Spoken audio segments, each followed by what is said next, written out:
बिस्मिल्लाहिर्रहमानिर्रहीम। अस्सलाम वालेकुम dear students, my name is Hamad Samar. कैसे हैं आप?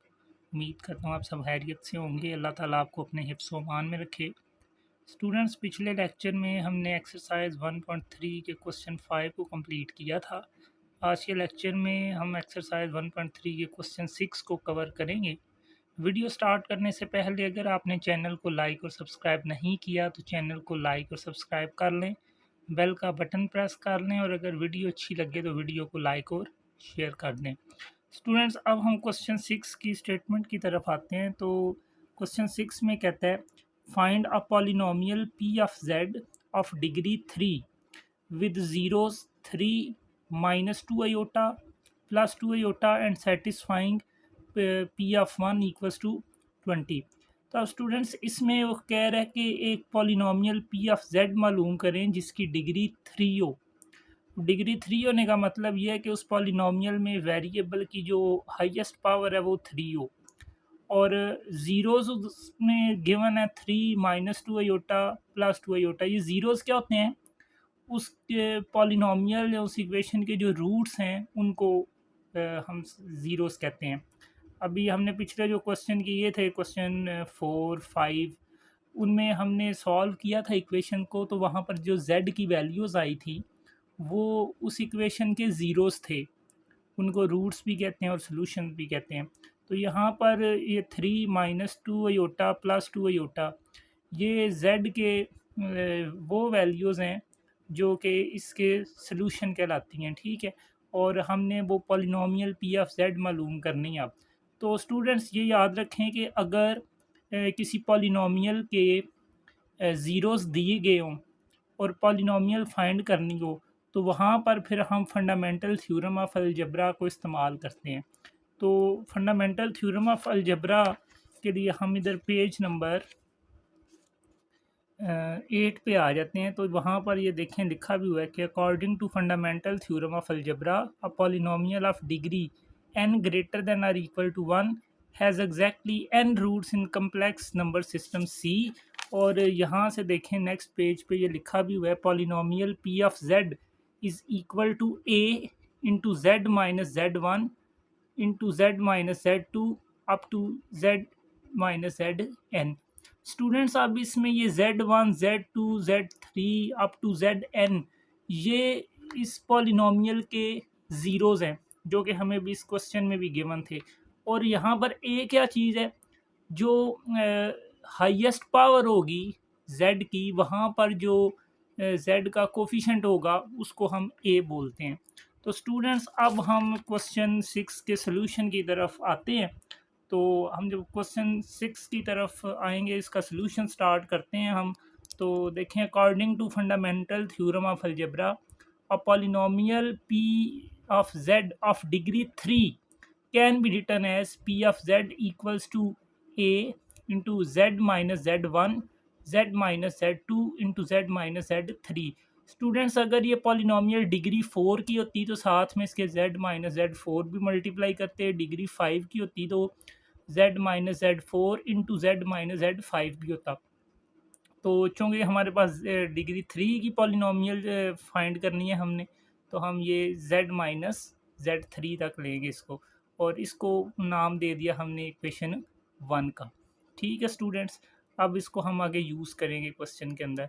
उसके अलावा गिवन इसमें क्या क्या है देखें। एक तो ज़ीरोस हमें पता थे, 3 माइनस 2 आयोटा प्लस 2 आयोटा, और साथ में वो कह रहा था कि ये सेटिस्फाई करता है इस रिलेशन को, यानी पी ऑफ 1 इक्वल्स टू 20। यानी ये ऐसी पॉलिनोमियल होगी पी ऑफ जेड जिसमें ये जेड की जगह अगर 1 पुट करें पॉलिनोमियल में तो वो आंसर क्या देगी, 20 के इक्वल।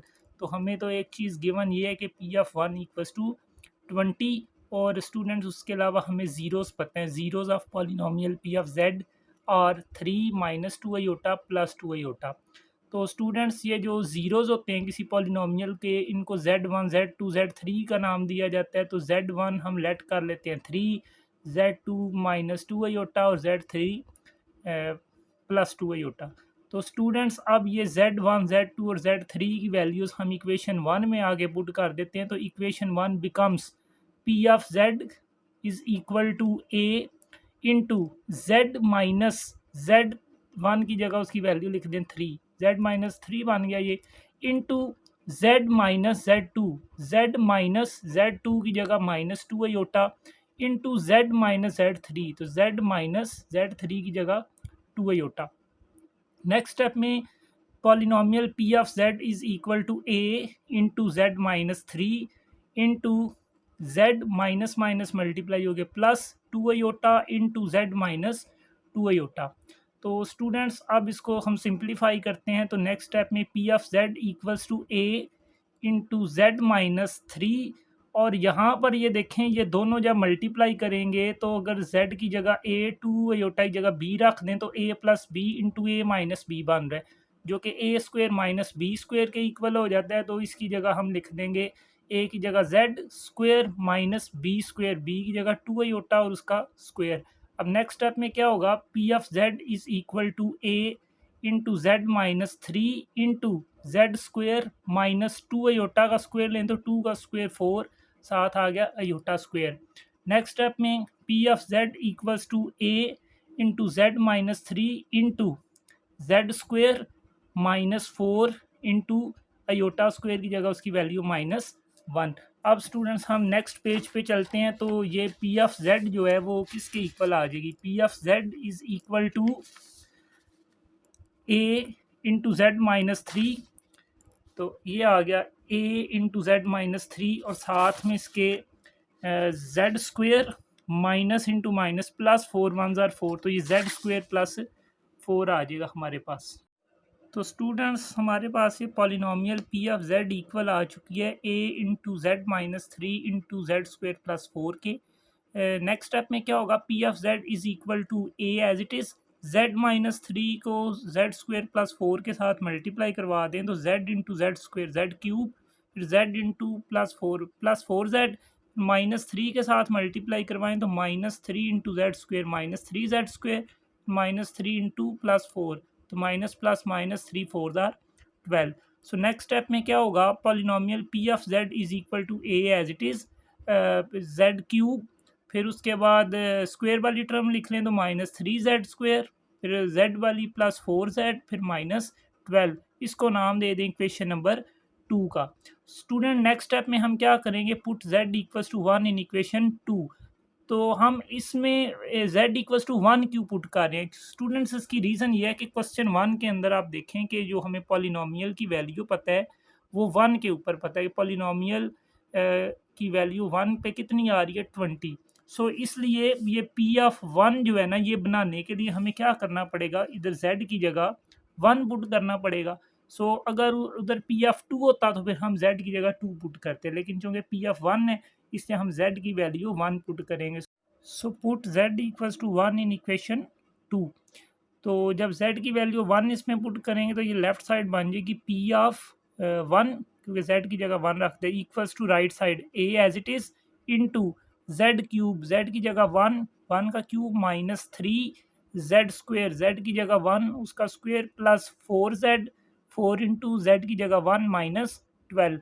नेक्स्ट स्टेप में क्या होगा कि ये पी ऑफ 1 की जगह हमने 20 लिख दिया, क्यों, क्योंकि क्वेश्चन में देखें ये हमें गिवन था कि पी ऑफ 1 इक्वल्स टू 20, इसलिए हमने पी ऑफ 1 की जगह 20 लिख दिया is equal to a into 1 का क्यूब 1 -3 इंटू 1 का स्क्वेयर 1। स्टूडेंट्स यहाँ पर आपने ध्यान रखना है कि 3 को पहले 1 से मल्टीप्लाई करके फिर स्क्वायर नहीं लेना, क्योंकि 3 के साथ जेड स्क्वायर मल्टीप्लाई हो रहा है, तो पहले स्क्वायर लेंगे z का, फिर 3 मल्टीप्लाई करेंगे तो 1 का स्क्वायर 1 और साथ में 3 मल्टीप्लाई हो जाएगा, फिर प्लस 4 1 ज़ार 4 -12। नेक्स्ट स्टेप में 20 is equal to a into 1 -3 1 ज़ार 3 प्लस 4 -12। नेक्स्ट स्टेप में 20 इज इक्वल टू a और 1 -3 -2 प्लस 4 प्लस 2 -12 -10। तो नेक्स्ट स्टेप में क्या होगा, ये -10 जो है मल्टीप्लाई हो रहा है के साथ दूसरी तरफ जाके डिवाइड हो जाएगा, तो a equals to 20 over -10 plus minus divide होके -20 डिवाइडेड बाई 10 2, a की वैल्यू हमारे पास आ जाएगी 2।